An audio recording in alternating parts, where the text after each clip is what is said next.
Welcome to the Transformative Pathways Podcast with your host, Jason Doby. Join Jason as he explores the many ways to unlock personal growth, mindfulness, and spiritual transformation. So now, please welcome the host of Transformative Pathways, Jason Doby.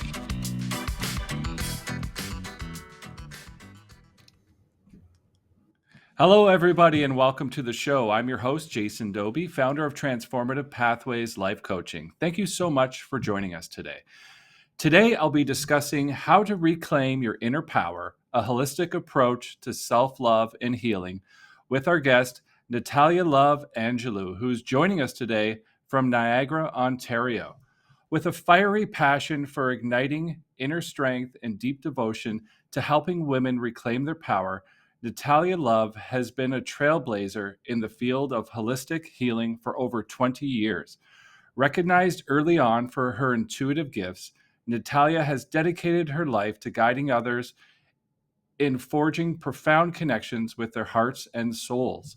As a multi-award-winning metaphysical practitioner, certified hypnotherapist, Reiki master, empowerment coach, inspirational speaker, multi-dimensional teacher, and metaphysical minister, Natalia seamlessly blends ancient wisdom and modern techniques to create transformative journeys of personal growth and self-love. Her compassionate approach and empowering message make her a guiding light for anyone seeking healing, self-discovery, and authentic empowerment. Natalia, welcome to the show, my friend. Thank you so much for being here.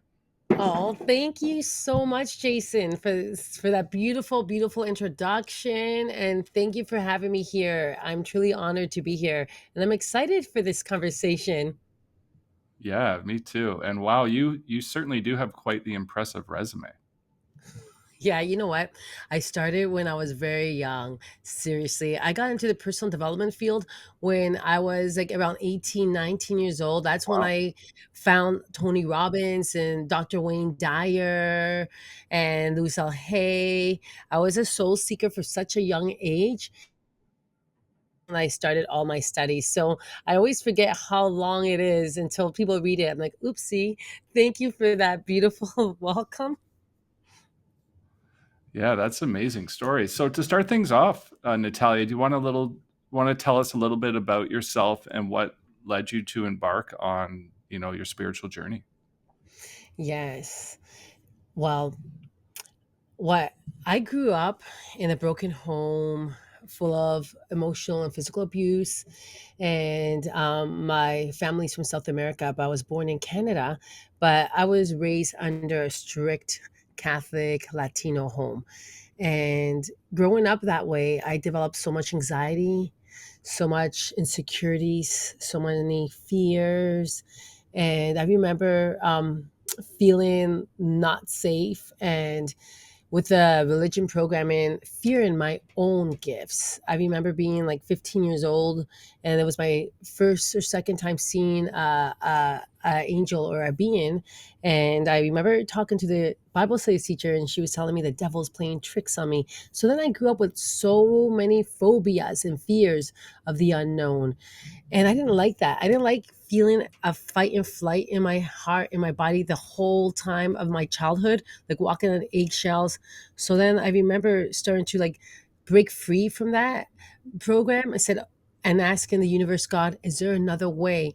And then I saw like Tony Robbins in the infomercials, and I was 18, 19, saw Wayne Dyer. And then through them, I learned about hypnosis. And then I didn't even know about those things. So that's when I really started trying to like heal myself. So I became interested in Reiki first in 2002. And then I became a certified hypnotherapist in 2004. But my real goal wasn't to serve everybody else. It was to heal my heart, to heal my inner child, to heal myself first, because we cannot help other people if we're not already working on our internal worlds, or if we're not feeling balanced or harmonized. We have to give from a full cup. So learning how to heal myself through Reiki and hypnosis and the power of the mind is what really embarked me to start my journey to become who I am today. And I, started doing women's circles in 2008 to assist other people to start loving themselves and to heal themselves.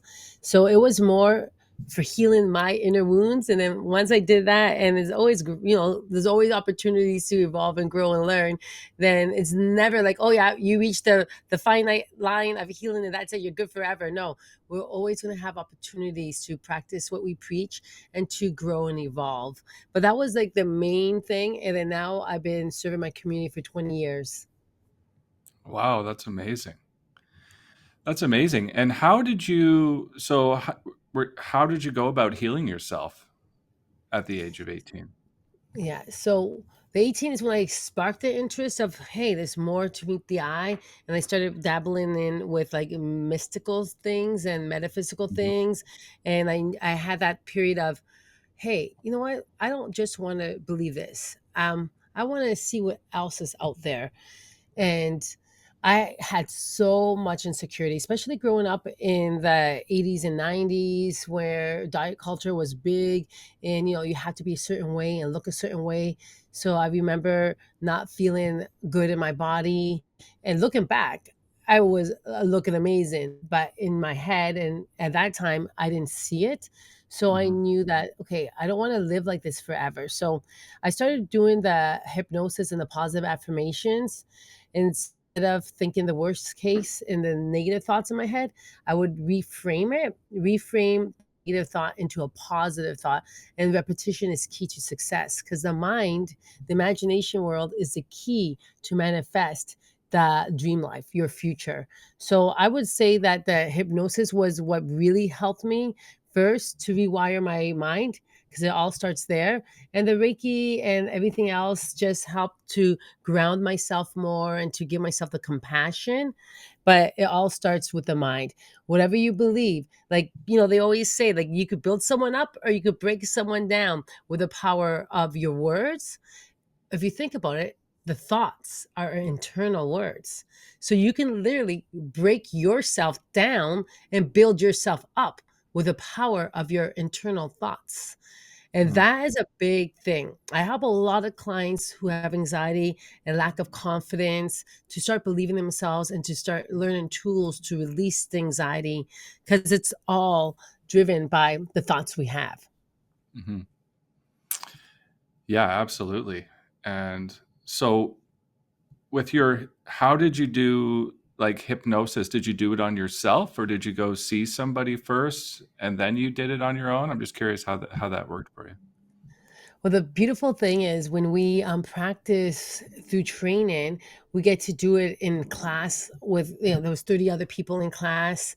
And so we got to really, really have a lot of different people working on each other. So that's how we really learn. And then after that, I was able to write my own scripts and record my own voice and do it on myself because I Mhm. learned the tools. And so it was making a recording with my personalized wish list. Whenever I work with clients for hypnosis, there's, of course, many generic scripts, but what we do is we create your own personalized one, so it compounds it, so it can land deeper into your subconscious mind. So you can literally do that. Everyone who's listening can do that. They can write down positive statements, affirmation, what they want to see. So an example is, if someone was struggling with self-love and they repeat a thought in their head like, I am not enough, or I'm worthless, or I'm ugly, I would teach them to reframe that. But it has to be something that's believable. So you can, right away, if they don't believe that I'm worthy of love, I belong here, I'm beautiful, if they don't believe, work. So every reframe has to be something you believe. So you have to use cushion words like, I'm learning to love myself more. I'm learning to accept more. I'm worthy of this. I'm becoming better and better. I've seen the beauty in me.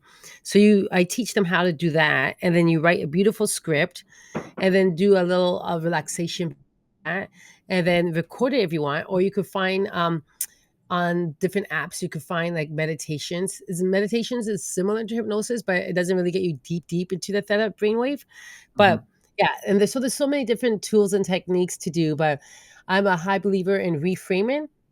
The more you reframe, the more you pay attention to your internal world, the easier your reality becomes. So then you don't take things personally. And one of the books that helped me was The Four Agreements by Don Miguel Ruiz. My husband bought me that when it was like 2001, 2002. And at that time, I was a chronic people pleaser and I cared too much about external validation. And I would just please continuously. And that book really changed my life. It really talks about not taking things personally, don't make assumptions, and everyone has different perspectives. But it really became like my new Bible on how to like grow and evolve and let go of the religion fear-based programming for me anyways. So that's why I became a metaphysical minister, because I knew that there was more to life than just what one person or one group of people say. Yes, that's amazing. And so, a question about the hypnosis. Hypnosis is like you said, it's a different brainwave state than meditation would be then? Yes. So with hypnosis, you have to guide the person to go down into a more relaxed, so the alphas and gamma, and then there's theta and delta, and the theta is where you want to get to for hypnosis, where it's like deep, not dreamlike, but not consciously awake. It's more of a trance state. But we go into trance states every single day.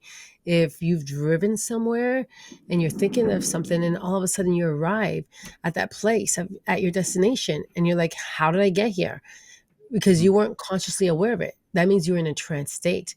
Your subconscious was in the forefront driving the car. So people don't realize that. They think, oh yeah, you're gonna be laying down, acting like a zombie or acting like a chicken, and you're gonna give all your secrets away and things like that. But no, hypnosis is just a deep trance relaxed state where you're fully in control of the driver's seat. And we go into hypnosis all the time. You're watching TV, if it's something scary and you start feeling scared, and then there you are. You're in a trance state. You're hypnotized by the television. If you're watching romance or whatever else on TV and you start feeling that emotions, you're in a trance state. So people get into trance states quite often. Interesting.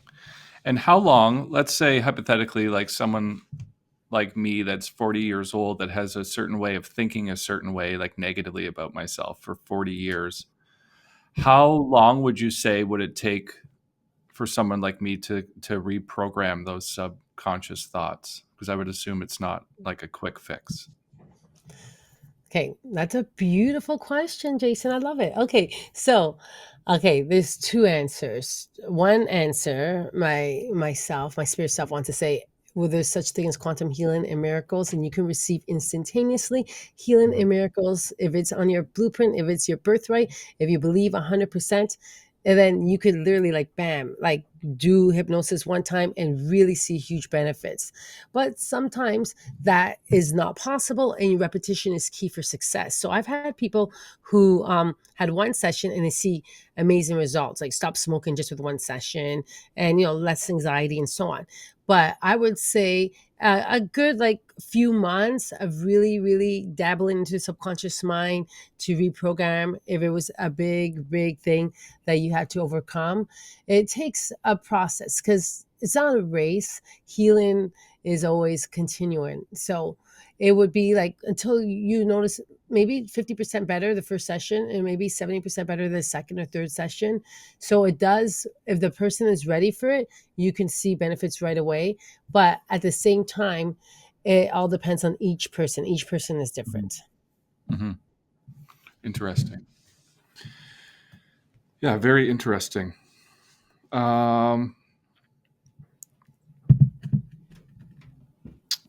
Yeah, that I guess most people don't know this, but I met Natalia about a year ago, and I went for a hypnotist session when I was going crazy about a year ago. So I wanted to heal my limiting beliefs and negative beliefs. But it is definitely an ongoing process. Do you think that those negative beliefs ever completely go away? Mm. So I had a client today, and I was actually telling her that every single human is going to have something in their life that's a challenging experience because we chose to be in this earth plane for a reason. So if you meet someone and they are like, you may put them on a pedestal and they're a guru and you think, oh, they have no problems or something like that. That's not true. Every single human being has an area in their life that has something that's off balance. And if that's just a rule. And if people say they don't, then that's a lie because there's always ego. Ego exists in every single human, ego and spirit. So once you pass into the other side, once you evolve in another realm in the spirit body, then you're enlightened. But humans always have ego. That's what we have. How to tame your ego, how to heal the ego, and how to work with the ego and not shun it and say, oh, you're bad, but working with it and having conversations with it and knowing. So the ego is a negative inner critic. It's the edging good out or edging God out. It's the worry. It's a fear. It's a lack mentality in the spirit. So the ego is a suffering mind, the Buddhists say, and the spirit is a beautiful mind. And the spirit is a positive energy, the love, the joy, the happiness, the gratitude, and so on. So we all have both parts of the mind. Sometimes some people don't know how to tame the ego, and then the ego will take the forefront and like control the driver's seat. But with practice and with different tools, there's so many different kinds of healings out there, then you learn how to tame the ego. So you may have it, but it may be only 5% bugging you or 10% bugging you. And the areas of life that everyone works towards to, and everyone has different, harmonized in. Some people have issues with the wealth area of their life, or health area of their life, or spirituality area of their life, or relationships and love area of their life, or what's my purpose. So those are the 5 areas of life that people have challenged. Not everyone and all of them, but one person we have it here, or maybe you have 2 of those areas and so on. So it's important to be gentle with yourself. It's important to be real with yourself and to examine those areas of your life and see, okay, what area of my life needs my attention right now? Because a lot of people may have a big inner, critic, but if you're doing the work, it may be so tamed, but there's another area like you had to work towards. For me, was my health. Like my inner critic is cool. Like I don't even like listen. Like it's like maybe 2% of my brain. Like I am honest. Like that's not one of the areas that it bothers me much because I learned over 20 years how to tame my ego. But one area for me that was a big deal that I had to work towards is health. Working towards the health, because I used to be emotional eating and binge eating and not taking care of myself, only 5 hours of sleep. And as a mother of 4, stressed out about those children and so on. So I had to call back my soul fragments and call back my power and work towards my health area. So what I always say to my clients or friends, if we talk about these things, is write it down. Write down on a piece of paper the 5 pillars: health, wealth, love, purpose, and the other one, I forget at this moment, but I said it earlier.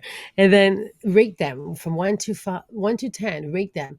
So, okay, what's your wealth right now from 1 to 10? What's your health from 1 to 10? And your love life and your spirituality. That was the one. Anyway, so when you rate it, and then you see the one that's lower, and be real, because no one's going to quiz you, no one's going to check it, and then see, okay, the lower one, the lower pillar is what you had to focus on right now. Because when you think of changing your whole life immediately, it could become overwhelming.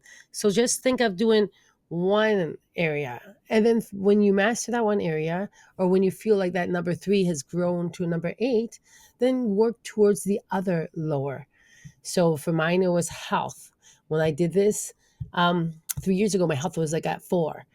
And now I can say my health is at 8 because I released 80 pounds of fat, and I started working with a therapist. I started working with a dietitian to reprogram my mind to not feel so guilty with eating food and so on. And then, my love is always a 10 because I manifested my high school sweetheart, and we're actually happy and we love each other still after 28 years. So, everyone has different pillars that have different areas that have to work towards, but growth is always there for us. Absolutely. That's a great exercise. Thank you for sharing that.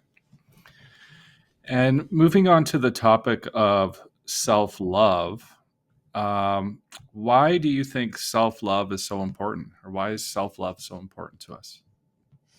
Mm. If we don't learn how to love ourselves, we don't experience life to our full capacity. It's important to feel, it's important to see the beauty and the deliciousness and the pleasures of life. So, if you don't love yourself, you don't feel you're worthy of taking up the space to allow yourself to have fun, to allow yourself to experience those joys and those pleasures. So, self love means you don't look for outside external validations to see who you truly are. Self love means that you look within and you can see the beauty within you. And I'm not saying external beauty, I'm talking about the beauty within you, noticing how you add value in the room, noticing how you are a unique individual and you're worthy of taking up space. So when you can start loving yourself, you can start showing up in your magic. You can start showing up in your superpowers, and you can start being the real you, being authentically you, without having to dim your light and put on a mask to satisfy the status quo or the patriarchy or your boss or your mother or your lover or whoever else. So self-love is giving you space to be real and authentic. And it's so important to live that way, because if you don't, then that's when we manifest disease and discomfort and things like that in our life. So self-love is so important, because if you don't love yourself, you won't give yourself the space to be you, and you will start manifesting different misalignments. So I say that self-love is number one for everyone, no matter what your age is, by just looking at yourself and seeing something unique about you, and really seeing the beauty in you internally, and being real with yourself. Wow, that was beautiful.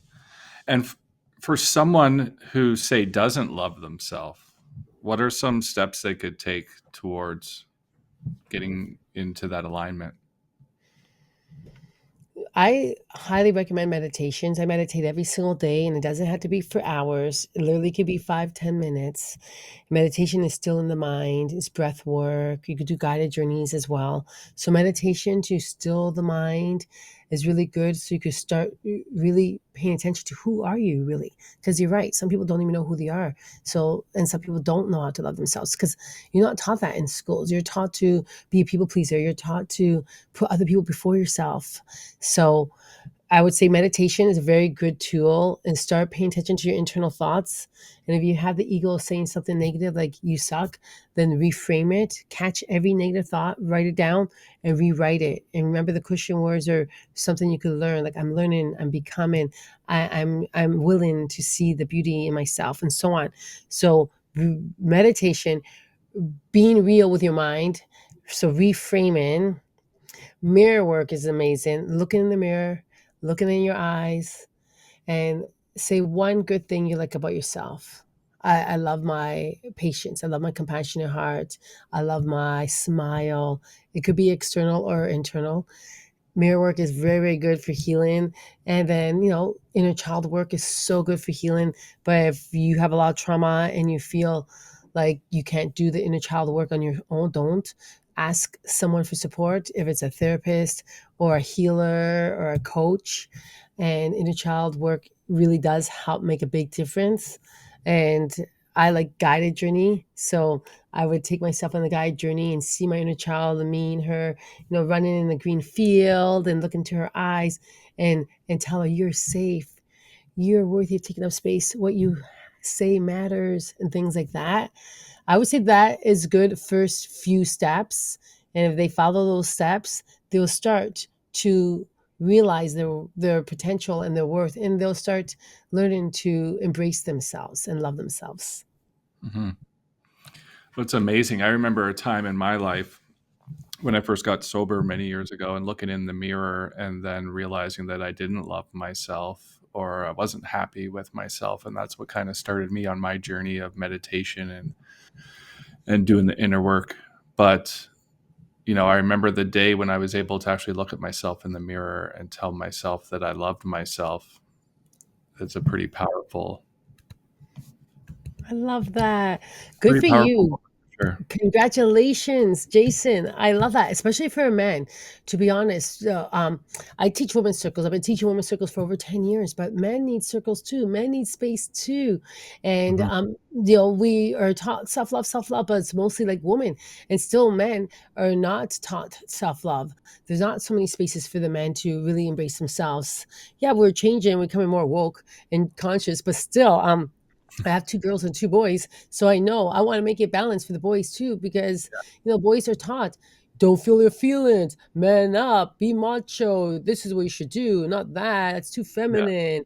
So, like, men have also been ridiculed and taught a stereotype, and so has the female. So it's important to find that people that make you feel good, but I'm so proud of you for, getting sober, for working on yourself, and now you're doing your podcast, so I love it. See, and you are a prime example of working on yourself and growing and evolving and showing up in the world.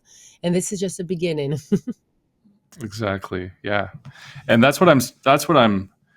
what my mission is, what I'm trying to do is to create that space for us guys where we can do the inner work together, because there's lots of spaces for girls out there, but not a lot of spaces for guys. So that's what I'm currently working on. I'm starting my program in the new year. So really Oh, excited good. about that.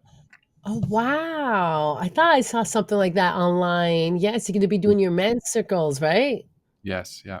Yeah. We're going Oh, to start off doing like cool. I'm going to start off doing like it's 12-week one-on-one program.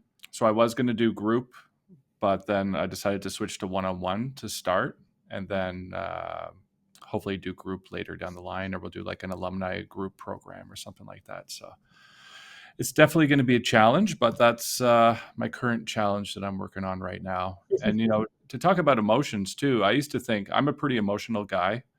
I've always been pretty sensitive. I can pick up on other people's emotions really well too. And I used to think that there was something wrong with me for being such an emotional person, but lately I've realized that there's actually nothing wrong with me, and it's could be my superpower, being in touch with my emotions and everyone else's emotions. Exactly, exactly. It is your superpower. That means you're an empath in clairsentience, and that's a real good superpower to have as someone who is a leader and a healer and a teacher. So yeah, so it's so good to embrace your emotions because all emotions is energy in motion. That's all it is. So Mhm. every emotion is there to teach us something. It's like, okay, why are you here right now? What is it that you are teaching me? But embracing every emotion and knowing that it's not bad, it's a good. So I'm so glad to hear that you're doing these things because it is so important to create all different kinds of spaces for people. There's never a time when people don't need support. So it's good because it doesn't matter how many people are doing coaching, how many people are doing podcasts, how many people are Reiki teachers or Reiki providers or hypnotherapists or nurses or doctors, and even the coffee shops. There's tons and tons of different people, tons of different shops. And guess what? There's always your people. There's always you are going to provide for your people. Your people are looking for you. My clients are looking for me. And it's never like a time where, oh no, there's too many because we're billions of people on this earth plane. So there's always someone for somebody. And just look at the malls. There's Tim Hortons, bubble tea, and Starbucks all in the same like block. And they're not thinking, oh no, there's already one bubble tea here or one, coffee drink. So that's what I always tell my people who come and they want to learn Reiki, for example. It's like, hey, you can learn Reiki. And there's so much people who are looking for healers. So good for you for showing up. And I love this. I love that you're going to be doing that program because there's going to be people who need that and you will attract the right people to you. Yeah, that's what I keep telling myself. That's what I keep trying to manifest. Yay. I want to talk about Reiki a little bit. What exactly is Reiki? Okay, so Reiki stands for Universal Life Force Energy, and that's a Japanese way of saying it, Reiki. And it was founded like over 2,000 years ago from the sky. He was up in the mountain, meditating and fasting, and he got the download, hands-on healing. And then he went down to the village, and that's when he started realizing, oh, he can help people in that way. So it's hands-on healing, but you don't just have to do hands-on healing. You could actually do distance Reiki if you have level 2 Reiki. So you can learn it through different levels. There's 3 different levels of learning Reiki, but to let you know what Reiki is hands-on healing. It helps heal the emotions, the mental world, the physical, the spiritual world. It is like basically what Jesus did when he put his hands on people, healing them. So basically we have that capacity. Every single living being, first of all, has the capacity to send energy. So it doesn't have to be termed as Reiki. We all are extensions of the universe. We all have the capacity to be channels of the divine light. You can learn it, and learning it gives you more confidence. So you can embody and hold more energy. So there's 3 different levels. Or you could be a natural and just connect to the elements and go outside and feel the trees and connect to the tree spirit. And you can receive energy through nature, through crystals, through living beings like cats and dogs. Everything has its own energy. But for learning Reiki, it's a wonderful tool for someone who wants to help their mind, help the body, and help to balance themselves. So level 1 is hands-on healing. You learn how to give and receive. So you could give to yourself, so you're receiving it, and also give to your clients. And then learn the history and about the chakras. And then level 2, you learn the symbols, which give more power and emotionally healing symbols, and also long distance symbols. So I can send Reiki to my future self who may experience, like, let's just say I'm going to have a procedure done, and I'll send it to my future self. Or you can send it to your loved ones who are traveling, or to your past self if you had a trauma or painful experience. And then the level 3 is learning how to give Reiki attunements. And of course, there's more in those levels, but that's just a summarization, the differences. And with level 3, you become a Reiki master. So Reiki is a wonderful healing tool. But these days, there's so many other different energy tools out there. And I say to everyone who comes to see me, or even just listening to this, Google, check out, learn, see what feels right for you, if you even resonate to it or not. And you don't have to become attuned to it to receive it. Everyone can receive it. And also, you can also give energy just by rubbing your own hands. You don't even need a teacher. Rub your own hands and think of positive love, positive gratitude. Yes, exactly. Positive joy. And then place it in your heart. And just imagine green light coming into your body and breathing in the peace. Because breath work, visualizations, and hands-on healing is the magic of, helping yourself. So we all can breathe. We all can visualize. We all can have time to put our hands on our body. And so you can always help yourself no matter what. We are walking medicine. We are walking extensions of the universe. And I always tell my kids, even, if you're ever feeling the way, breath work, go outside in nature, watch the wind blow the trees. There's so many different ways to connect and to, help ourselves heal. Wow, yeah, absolutely. I know I could go on forever and ever to talk about all these things. Well, that's good. That's why you're here. And it also says here you're a multi-dimensional teacher. What exactly does that entail, Natalia? So multidimensional means, I believe, that we are multidimensional beings. We're not just physical beings. We have different levels. So we have the spiritual body, we have the emotional, we have the mental, and so it's multifaceted. And the multidimensional is connecting to the other side. So I developed my own healing called Rise, which is reclaim and integrate sacred energies, because I've been doing hypnosis for 20 years, Reiki for 20 years, and then through my healing sessions, I end up seeing more things like with the angels and the goddesses and all these sacred symbols, sacred geometry and light codes started coming into my clairvoyance, into my inner eye visions. So every time I was doing healing, I realized, hey, this is more than Reiki. This is multidimensional. Multidimensional means I'm calling on different beings of light. I'm calling on the ascended masters. I'm calling on the archangels. I'm calling on God, the universe source. Those are multidimensional beings. So so I am a channel of multidimensional energy. I am a multidimensional healer because I take people on different dimensions, different levels of their consciousness. I could take them down into the past lives and heal their soul Akashic records and erase and remove karmic ties from a previous incarnation, timeline repairing and going into different versions of self and healing that and calling back your soul fragments so you could be fully embodied here in this current reality. So being aware of the spiritual realm, being aware that we are in 5D consciousness right now, and being connected to all the lights from all the different dimensions and channeling it here into this current dimension. So that's why I say that. And so my rise healing is multidimensional healing because I'm not doing it alone. I'm a vessel for the archangels or for the goddesses or for the God or for Jesus or for whoever you resonate with. But it's knowing that we are just in this human vessel for a moment in time, but our soul is like a big burst of starlight. And every single human has a star in the galaxy, and that star is your essence, is your soul. And that's the multidimensional of being in this human form. We're more than that. We're stardust embodied.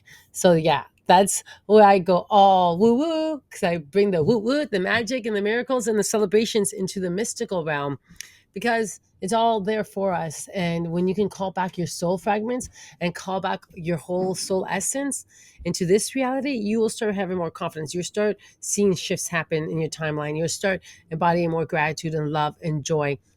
And it's so easy to do. You could come see a person who does this kind of healing, or you can meditate and you could say your intention. I'm calling back my soul fragments right now. I'm calling back. And then just imagine like this glowing golden stardust, like a river of stardust coming into your crown chakra from the top of your head and coming into your whole body and breathing it all in. So shamanic work, they do lots of journey work in shamanic healing, and it's called recapsulization. When you can go over any kind of traumatic experience, and there's a technique for that, and also reprogram it, erase it, sweep it out, and also calling back your soul fragments, because we lose our essence, a little pieces of our glitter or stardust every single time we have an experience that is not of love.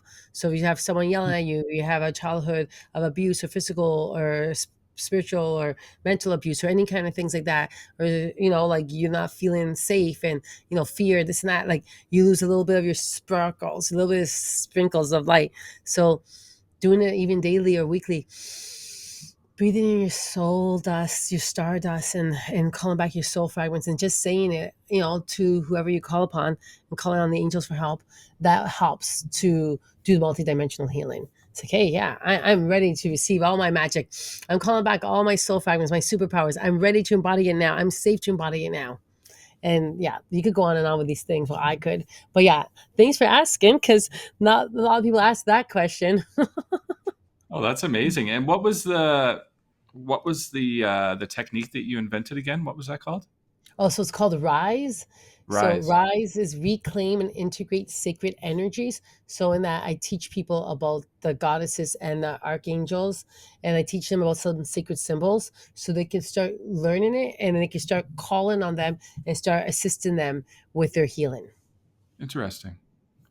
I know my wife at one point, I don't think she has in a while, but she was seeing some like ancient geography symbols in her meditations. But I think that was Ooh. like a year ago. I forgot about that until you said that. Oh, wow. So it could be something from her past life that she's remembering. So that's amazing, because sometimes when people resonate with certain symbols, it's because their previous lifetime, it's a reminder of that. Interesting. Interesting. Yeah, no, she was trying to draw them. I need to talk to her about that again. Yes, exactly. Yeah, you know what? It's amazing when you can connect to the symbols and knowing that all symbols have energy, and every energy is, it gives us something, right? So it's beautiful to know that there's so many different symbols out there that give you certain energy frequencies. Yes, all things have energy. Even our thoughts have energy, right? Yes, yes, exactly. It That's something I does. that's something I just learned this year. I'm a self-realization fellowship student. So I'm studying the teachings of Paramahansa Yogananda, and I just kind of do that like on my own. Every 2 weeks, I get a new lesson in the mail. And the one thing that stuck out, one of the meditations we were doing, you have to silently say something in your mind as you're doing the meditation. But what he said was that your thought your thoughts have frequency, and you're connecting in the astral plane or something with the thoughts you were saying. And I thought, ever since I learned that, I'm like, wow, because you just think these thoughts are these little things in your head, but when you think that it actually has energy and a frequency and a vibration behind it, it's pretty amazing. I love that you're learning that. Yes. See, so you're doing the internal work and you're always growing and evolving. It's so true. Every thought has energy. And that when I said you could build yourself or break yourself, but the visual analogy is if you think of like a knife, for example, knife can make you delicious food. And just think of a thought as that it can make deliciousness, or it can actually stab someone and kill them. So, like, that's the energy of a knife. It can make food and it cannot make you have life.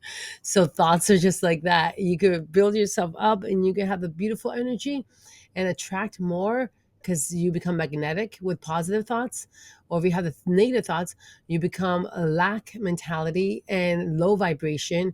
So you will be magnetized of the lower quality of experiences. Hmm. So it's the law of the manifestations is that the thoughts have energy and what you focus on expands. All right. Now, talking about thoughts here, do you think, I don't know how to say this so it makes sense. Does the level of consciousness we're at dictate that the thoughts that we have coming into our mind? So, like, if I'm in a lower state of lack, I'm going to have different thoughts than if I'm in a higher state of, love or something like that. Does that make sense? Yeah, that makes sense. Yeah, definitely. People's consciousness levels does dictate the level of thoughts they have.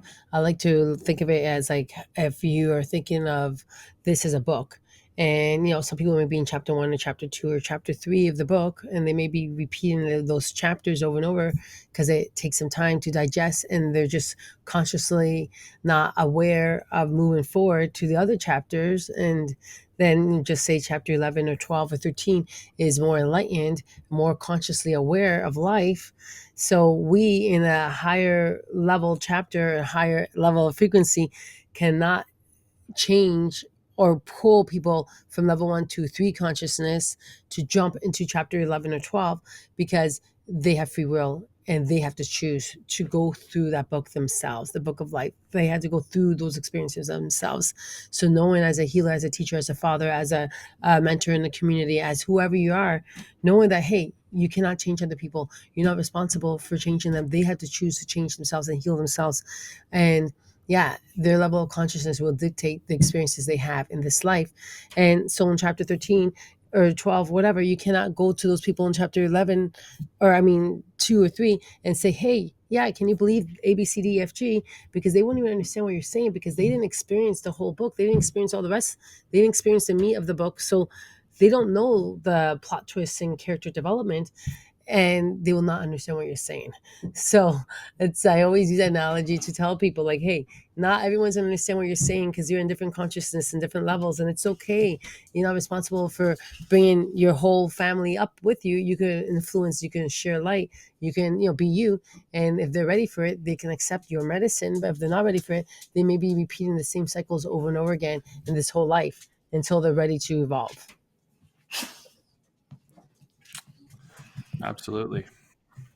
And another question on thoughts. When you talk about downloads, like getting downloads from the universe, is that essentially just like a thought? that pops in your head? Like, how would you describe that? Mm, yeah. So when someone is doing the meditation and is continuously having conversations with their higher self and asking for guidance, so when you say you get a download, it could be like an answered prayer, an answered inspiration, an answered vision. It could be a feeling. It could, depending on each person, the downloads could be different because some people are clairvoyants, so you'll see it or you can hear it, clear audience, or you could feel it, clear sentience. So it's always different for people. It may be in different ways like that, but ask and you shall receive. So if you're trying to get more downloads or you want to get more connections with your higher self, downloads are connected to your higher self. Your higher self is your God self, your goddess self. Every single human can connect to their God self, to their higher self. Meditating is good, and asking, and and calling it into your body through like doing the even yoga and breath work and all that. When you're consciously aware of your multifacetedness and you're open to receive the magic of the universe, you will receive more downloads. You receive more like confirmation of your ask. So you may see 111 everywhere in the clock, or 222 and license plate, or you may get dimes everywhere because you may be wanting to connect with your loved one who passed, or feathers. So it all depends on your intention and what you're requesting, but then you'll receive it as thought forms coming into your body, or just inner knowing and a feeling. It could be like a little shiver. I like to say that we don't just get downloads, we get uploads as well, because we're standing on the living being, which is Gaia, which is Mother Earth, which is Pachamama, and she's alive and she gives us energy and she nourishes us with food and water and so on. So you don't just get downloads from the universe and the Ascended Masters and your higher self. You can also get uploads from Gaia, from Mother Earth. You can also get inspiration from your ancestors. Ancestors is connected to the earth because they walked on the earth, and so on. And you could get downloads from the star beings, and you could get the uploads from the stones, from the water, from the trees, and your ancestors. So yeah, it's amazing that the more aware you are of everything has energy, and every living being has energy, and the earth has energy, how much more you could transcend your life. Interesting. And are downloads always sort of answers to questions, or can they sometimes be just an idea that pops in your head, like you should do this? Yeah, it can also be that inspired downloads, inspired visualizations, inspired action, inspired like vision that says, hey, yeah, go here, turn left, go right, do this right now. That's a download as well. So it Hmm. doesn't just have to be an answer, but people may not know that if they're not open to receive. They would Hmm. just may think it's their own self. So we as humans have the capacity to choose. Every single moment is a choice of life. But so we get thoughts just because that's being alive, but it's different. Is so not every in hey, do this or do that is a download. It could also come from the ego, or it could come from the spirit. Hmm. So having discernment, where's this coming from? Is this my ego mind? Is this my spirit mind? Or is this my higher self? Asking, where's this coming from? Is this something I need to do or want to do, or my ego wants to do it, or my spirit wants to do it? Why Hmm. am I doing this? Why do I feel this is the right thing to do right now? Always being curious with your life. And that's how you can see the beauty in all things. Yeah, that's very interesting. And I think I just kind of realized this last week, thinking about downloads, and everyone talks about getting these downloads from the universe, and then I realized that I've been getting these ideas in my head all along, but not knowing that they were downloads or whatever they are. And then I realized that I get these ideas in my head, and then it's up to me whether or not I want to act upon them. Because sometimes I get these ideas in my head and I'm like, yes, I want to do this, but I'll get the download or whatever. And then my ego will step in and tell me why I can't do it.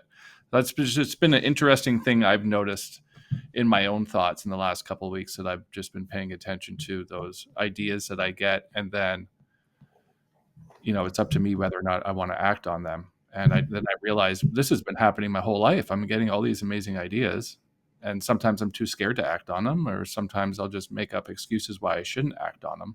But I just had this epiphany like last week. Very interesting. Oh, I love that. Yeah, you know what? It's so amazing when you start doing the internal work and start like getting curious with your mind and your emotions and, and working towards the healing yourself and letting go of the ego thoughts, how much you can do. Like what I'm doing now, myself as a child or even like 10 years ago would not even imagine. I used to be that kid who stuttered in school, afraid of speaking in front of the classroom, shy, anxious, scared of the world, scared of men specifically as well, and all that stuff. And then now I'm talking in front of 200 people doing officiating wedding ceremonies, and I am talking in front of stages, and I am, like teaching and motivating. So my old self would never have thought I can do what I'm doing right now. Mm. But I got the idea and I said, hey, is this something that's going to add value to my life? Is this a good idea or not a good idea? And if I had inner critic thoughts like, nah, Worthy, you can't do this. I had inner critic thought like in my early times of like, it probably was like 2005, 6, 7, 8, 9, even 2010. My inner critic thought was, oh my God, no one's going to want to hire me because I have an accent and I don't pronounce things properly. And I have grammar issues. I'm not like so fluent and I may say little things that don't make sense sometimes. And, so I had a negative thought that my voice sucks. It's not like, sounding good like other people's voice, like Tony Robbins or whatever. And I had to work through that inner critic thought. And it was a good one. That one was a hard one because I actually believed it for so long. Like, I can't be a personal public speaker or I can't be speaking and officiating in weddings because of my accent and people don't Mhm. understand me and all that. And I had to reframe that. I said, no, no, no. My voice is unique. My accent is unique. And it makes me stand out. It's different from everyone else. And it's okay if I do a mistake. It's okay if I stutter. It's okay if I do a little like bad grammar. So what? I'm a human being. Everyone does mistakes. And I had to say that to myself for a long time until I could become who I am today, where now I'm okay. If I do something wrong, like a grammar error and, pronounce something wrong, like whatever. But before it was a huge deal for me. So I'm just a walking testimony that the more you do the healing, the more you do the inner work, the more amazingness you can have in your life. Yeah, that inner critic's never going to go away. I know even with myself, with all the stuff I'm doing, like, this podcast, we're on episode 4, and I still get voices in my head saying to me, what are you doing this for? You can't do this. No one wants to listen to you and all this stuff. And you just got to keep pushing through it. And, with my coaching program that I'm starting in the new year, that's a tough one too. And you just got to kind of keep pushing through it with that sort of, belief or faith that everything's going to work out if you just keep on going. But that inner critic is definitely a tough one. I know all about Yeah. that. Exactly. And you know what? I'm like sometimes like why the universe give us this inner critic. But at one point in life when we weren't as spiritually or emotionally evolved as we were today in cave day era when we grunted and didn't know how to read or write. It was good. It saved us from the lions and tigers and bears. Oh my, it saved us from going outside in the dark, right? It's like, oh my God, be afraid, be afraid. Yes, we needed it. We needed to be afraid of not eating that thing because it would be poisonous. But the more we evolve humanly and we can read and write and we are who we are right now at this one time, the more we can say, hey, hey, I know you're trying to save us. I know you're trying to protect us, but hey, it's not caveman days anymore. You don't need to save me. You don't have to make me worry. You don't have to make me think a worst case scenario. I'm thinking the best case scenario now. So you could go in the back seat. And anytime it comes up, it's like from time to time it'll come up, say, you know what? I'm not going to believe that. That's okay. I know you're trying to protect me, but it's okay. Go to the back seat. Think of it like a little kid having a tantrum. You pay attention to it. You allow them to have some space, but you put them in timeout. It's like, no, no, no, no. Not today. Not today. That's a great way of looking at it. Awesome, Natalia. Well, we're coming near to the end of our time here for today. So before we wrap things up, do you have any final thoughts you'd like to share with our listeners? Is there anything we didn't cover today that you'd like to add? Hmm. I think that we covered so much, and I'm so grateful to be here. And the final thoughts I would say is to continue to grow, continue to plant your seeds and continue to work on yourself, because you are your best project. No one's going to work as much on yourself as you will on yourself. And that's a big thing. Take time to explore who you are. Take time to get curious with your internal environment and start building a beautiful sacred ritual for self-love and for showing up in your fullness. And the more you show up in your fullness, the more you'll attract the right people and the right energy, so you can be magnetic and manifest that best dream life. Every single thing you want is available for you. So just remember that. And when you can align to the best timeline, it's our birthright to align to the best timeline. And we can always jump and evolve into different timelines. So knowing that you're multifaceted, you're multidimensional, and you're always moving, every breath you take, every heartbeat you have, you're a moving being.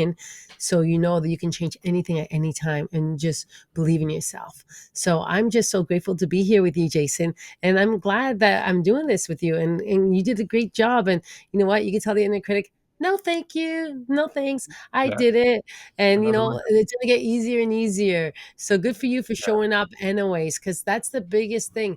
You could not show up, but you're showing up anyways. And that's the beautiful thing, is taking that space to show up. It doesn't have to be 100% perfect. So what? And we grow through that. So don't aim for perfection. Aim just to show up, period. Because I started my podcast and I was so nervous and stuff. I was like, I can't interview people because that's going to be too much work. So I said, I'm going to just start teaching people everything. And I started doing my podcast, and I started doing like 12 universal laws. And then I'm like, I don't want to do the 12 universal laws. I want to talk about other things. Then I glitched because I got stuck on that 12 universal laws. So then I didn't do it for months. And I had to overcome that. And I had to realize the only reason why I did that is because I had a fear of what am I going to talk about. So I had to fill the schedule up with picking a topic and talking about only that. And now I'm like, nah, I don't have to do that. I could just show up and be me and talk about whatever I want to. But when I first started, I was afraid I was not going to ever have content and what am I going to say. So I started with that.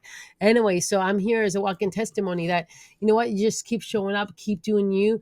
And in time, it will become exactly how you want it to be, but it's a work in progress. Beautiful. That's it. Yeah, you just got to keep showing up. Beautiful, Natalia. And where can people find you if they'd like to connect with you?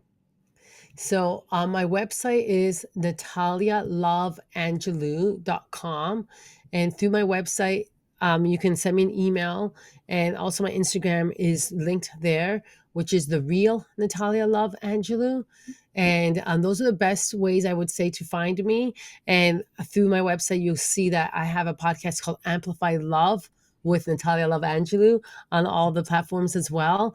And yeah, I am here to serve. So if anyone has any questions, just send me a message on any of those platforms. And and you can share this episode with your friends. And I want to share this with my friends. Once we're done, I'll share it on my socials as well, because it's sharing is caring. So yeah, thank you so much for having me here. It's been a pleasure to be here and to see you grow. And I'm looking forward to hearing this podcast once it's aired again. Awesome. Well, thank you so much, Natalia. Thank you so much for joining us today. It was so great to have you. Thank you. Thank you. Have a wonderful day. Thank you. Bye, And everyone. for everyone listening, I'll include Natalia's information in the show notes below. And if you'd like to connect with me, you can find me on Instagram at transformative_pathways. You can also find my link tree in the show notes below, where you can find the links to all my social media, my email list, my private community, and options to book a free consultation or apply to my one-on-one coaching programs. And if you enjoyed today's episode, we'd love it if you could like, subscribe, and follow us on your favorite listening platform. And if you'd like to support the show, we'd be so grateful if you could take a moment to leave us a review. It would mean so much to us and also help the show reach more listeners. Thank you so much for being with us today, and we look forward to connecting with you again soon. This has been the Transformative Pathways Podcast with your host, Jason Dobie. Tune in each week for more insights, inspiring stories, and transformative journeys. Until then, keep exploring the path to keep your best self. Saturdays, 3 p.m. Eastern on the Bold Brave TV network, powered by B2 Studios.